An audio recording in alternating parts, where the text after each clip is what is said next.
you have a lot of energy. And I do. So even though you're retired, quote unquote, you have to do something with all that energy. So tell me about the first time you decided to make one of those "If I Were King" videos on Facebook. Well, you know, when I was on the air and doing my investigations, I had a lot of opinions, but you got to sort of get those out of the way. And I wanted to, you know, I've been here 35 years and I have some strong opinions about the Tampa Bay area.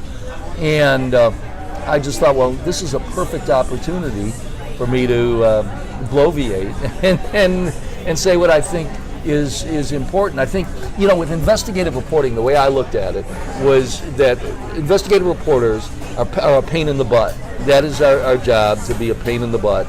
But I always looked at it as a way to make the community better. I wasn't tearing down, although we might go after someone. I always thought of it as like the sand in an oyster that hopefully makes the pearl. So an extension of that, while I couldn't give my opinions in the story, I could go after people that were either corrupt or doing something illegal or unethical. This is just taking it one step further to try to make the community a better place. I love this community. It's been wonderful to me. So I give my opinions on what I think will make this a better place, and I am not shy about what I feel. And so it was a perfect opportunity to do that. Well, do you remember the reaction the first time you did it? What was the reaction? I got good reaction on the first time. I can't remember what the first one was. I think the first one might have been about the term limit shuffle, where commissioners move from one district to another so they can extend their life on the public dole, and that wasn't too controversial. So I got mainly good reaction on some of these. Though I am getting thousands and thousands of views, and some are really irritating people. The last two I did have provoked a lot of commentary, some very favorable. The last one I did was about guns. There's a survey that was done, I think it was Pew Research, but somewhere, that showed that a huge majority of Americans want some type of gun control, and the NRA is able to convince the politicians that they shouldn't institute anything. And less than 10% of the gun owners in the country belong to the NRA, but the NRA has such power because of their money for political campaigns. So that one has provoked a lot of views from people. Those are very supportive. Those are very angry. The one before it, I did one about the NFL kneeling, and my contention is that they said that disrespected the people who died for our country. On the other hand, I think that's exactly what the people who fought for our country were fighting for, the ability to express their opinions without fear of being shot or jailed. It's for our way of life. And, you know, although I stand for the national anthem and believe in it, I think that people should be able to, if they don't want to, not be forced to do that. And man, that the opinions, you know, it's a hot topic. So, I know. I do know. So anyway, yeah, I'm getting really good reaction. Some people, you know, get angry with me, but when I was an investigative reporter, people got angry with me. You have to have a thick skin to do what I've done all my life, so it doesn't bother me. Comes with the territory. Comes with the territory. You know, but in talking to you, I get the impression that a light bulb went off. I mean, you mentioned that you've gotten thousands and thousands of views. Where do you see this going for you and just with media in general? Well, a couple things. I think media in general, let's talk about that, is changing.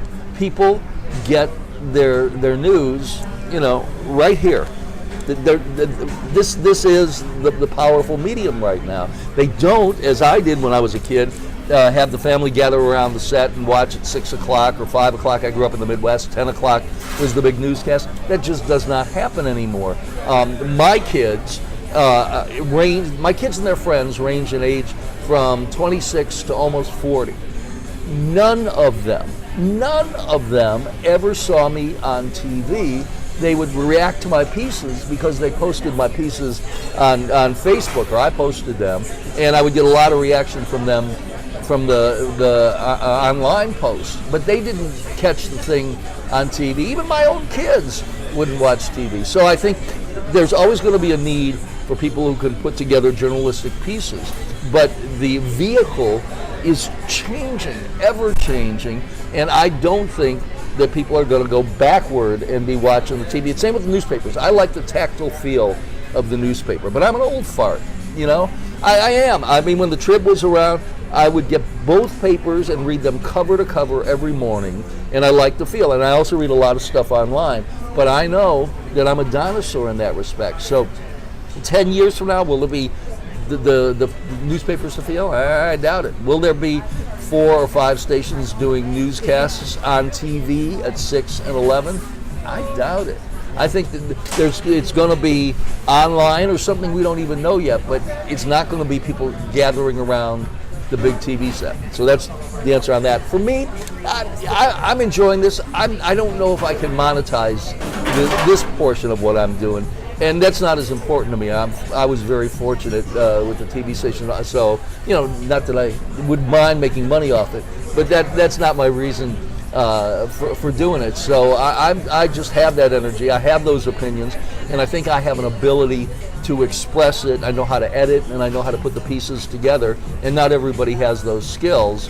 So I'm the loudmouth that has the skills and the opinionated person. I look at it as like a video column. Yeah, and so the next time we're going to see something from you is just the next time the mood strikes you, or? Yeah, I try to do one about once a week or once. In fact, I already have one that I put up for a couple of days right before Irma.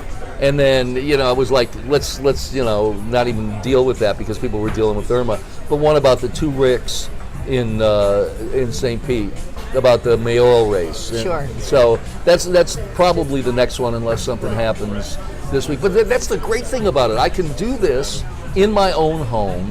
My home, we've got all the equipment. I mean, I also write music. I've got a studio in my own home. I have more equipment in my den in terms of video and audio than the Beatles had when they did Strawberry Fields. I don't have the talent, but I mean, I can do 300 tracks of music and all, and so that's the beauty with the video equipment. I can do this. I can edit it. I can turn it and get it on the air. It's a one-day turn. Write it in the morning and edit it in the afternoon. Get it on the air that night. It all comes down to, like you said, our cell phones and social media at this point. That's right. That's right. So it's a different world. But even though I'm an old fart, I'm really trying. I mean, let me give you an idea of how old I am. My first TV story that I shot was on a wind-up Bell and Howell black and white silent camera. And the first TV station I worked for was black and white. We did not do color. Yeah. And so we would cut a 45-minute card, ATC, automatic tape cartridge, to a 45-second narration and put it with the film that we edited with razor blades and glue pods. And that was a TV story in 1968.